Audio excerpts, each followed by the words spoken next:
नमस्कार दोस्तों, आपका स्वागत है भक्ति टिल्स में, जहां हम लेकर आते हैं सनातन संस्कृति से जुड़ी सच्ची, प्रेरणात्मक और आध्यात्मिक कथाएं। आज हम सुनेंगे एक ऐसी कहानी जो केवल भगवान और भक्त की नहीं, बल्कि पवित्र मित्रता, प्रेम और विश्वास की सबसे पवित्र मिसाल है। ये कहानी है श्री कृष्ण और सुदामा की। बहुत समय पहले की बात है। गुजरात के वेरावल क्षेत्र में एक ब्राह्मण परिवार में सुदामा का जन्म हुआ। परिवार अत्यंत गरीब था, पर उन्होंने सच्चाई, धर्म और ज्ञान के मार्ग को कभी नहीं छोड़ा। दूसरी ओर मथुरा में यदुवंश के राजकुमार कृष्ण का जन्म हुआ, जो भगवान विष्णु के अवतार माने जाते हैं। जब समय आया शिक्षा का, दोनों ही बालक पहुँचे संदीपन ऋषि के आश्रम, जहाँ गुरुकुल में हर बालक समान होता है, चाहे वे राजा का बेटा हो या गरीब ब्राह्मण का। गुरुकुल में रहते हुए श्री कृष्ण और सुदामा में गहरी मित्रता हो गई। वे साथ साथ पढ़ते, भोजन करते, लकड़ियाँ इकट्ठा करते और आश्रम के नियमों का पालन करते। एक बार गुरु माता ने दोनों से जंगल से लकड़ियाँ लाने को कहा। जंगल में तेज बारिश और आंधी आ गई। दोनों भीग गए, कांप रहे थे, पर पेड़ के नीचे बैठ गए।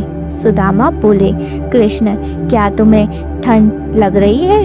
कृष्ण मुस्कुराए, नहीं मित्र, जब तुम साथ हो तो कोई कष्ट बड़ा नहीं लगता। उस दिन से उनकी मित्रता और भी अटूट हो गई। गुरुकुल की शिक्षा पूरी होने के बाद दोनों अलग हो गए।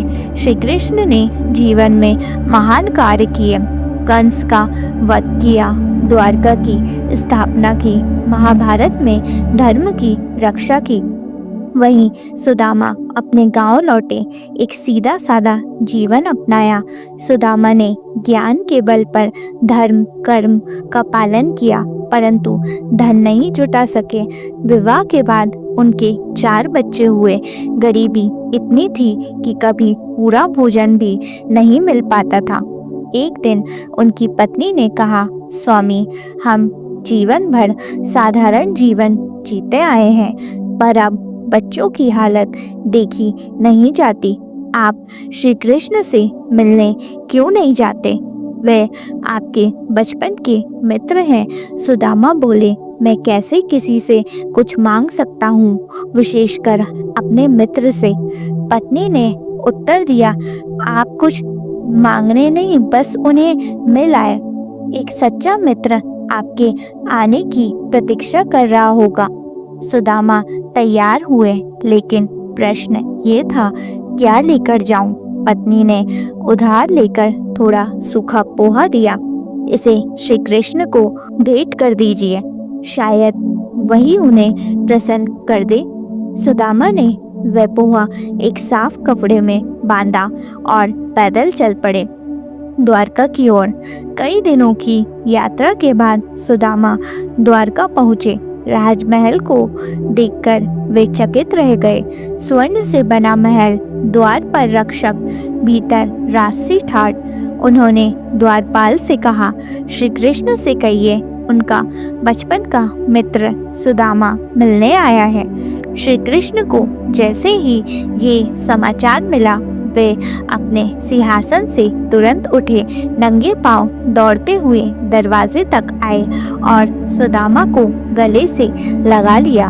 महल में श्री कृष्ण ने सुदामा को अपने आसन पर बिठाया और उनके स्वयं पैर धोए। राजा और रानी ने उन्हें ऐसा आदर दिया जिसकी कल्पना भी मुश्किल है। श्री कृष्ण ने कहा, मित्र, क्या तुम मेरे लिए कुछ लाए हो? सुदामा ने संकोच करते हुए वे पोहे की पोटली निकाली। श्री कृष्ण ने उसे ऐसे ग्रहण किया जैसे उन्हें अमृत मिला हो। श्री कृष्ण ने एक मुट्ठी पोहा खाया, फिर दूसरी। सुदामा ये सब अद्भुत और स्वप्न सा अनुभव कर रहे थे। उन्होंने फिर भी कुछ नहीं मांगा। सुदामा को ये सब अद्भुत और स्वप्न सा लग रहा था, परंतु उन्होंने फिर भी कोई याचना नहीं की। अगले दिन श्री कृष्ण ने उन्हें विदा किया। सुदामा जब अपने गांव लौटे तो देखा टूटा फूटा झोपड़ा अब एक सुंदर महल में बदल चुका था। पत्नी रेशमी वस्त्रों में थी। घर में अन्न, धन, गाय, किसी चीज की कमी नहीं थी। ये कोई कल्पना नहीं बल्कि ये सच्ची घटना है। हमारे पुराणों और भागवत कथा में वर्णित है। ये हमें सिखाती है सच्ची मित्रता स्वार्थ नहीं दिखती, प्रेम में अपेक्षा नहीं होती और भगवान सच्चे भाव को अधिक महत्व देते हैं, ना कि भौतिक वस्तुओं को। सुदामा ने कुछ मांगा नहीं, फिर भी सब पा लिया क्योंकि उनका प्रेम सच्चा था और उनके मित्र स्वयं भगवान थे।